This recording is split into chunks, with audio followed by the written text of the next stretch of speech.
For TraderInsight.com, I'm Adrian Manns, and it's time for your daily dose of the doctor. Let's take a look once again at how to find support and resistance zones and where they overlap with important reversal areas and how that can influence whether or not we have an extra set of trades for any particular trading day. In this case, I'm looking at Monsanto Company, and what we see is that on January 6, 2017, going into the closing range, the stock had made a strong move to the upside from just below the R2 pivot support area. So you have this resistance line right here, this black 106.63. This is R2, and you can see that the stock really consolidated right under that line for a long time. Now, when it started to move higher, it got up and found support and resistance right in here and right in here. So I like this late day support and resistance quite a bit.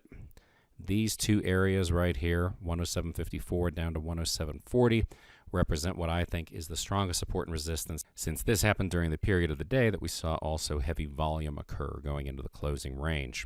Now, it just so happens that Monsanto winds up being a fastball expansion of range and volume for that day, and that a Fibonacci retracement area going from the trough to the peak of that late day move gives us a 107.51 down to 107.32 zone. So 107.51 would be a 382 retracement.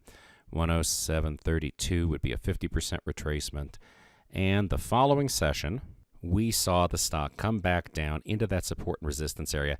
It never dipped below 107.40. So in the first hour trading pit, Julie did not call that 107.40 reversal bounce. What she called instead was that move back up through 107.51 and 107.54.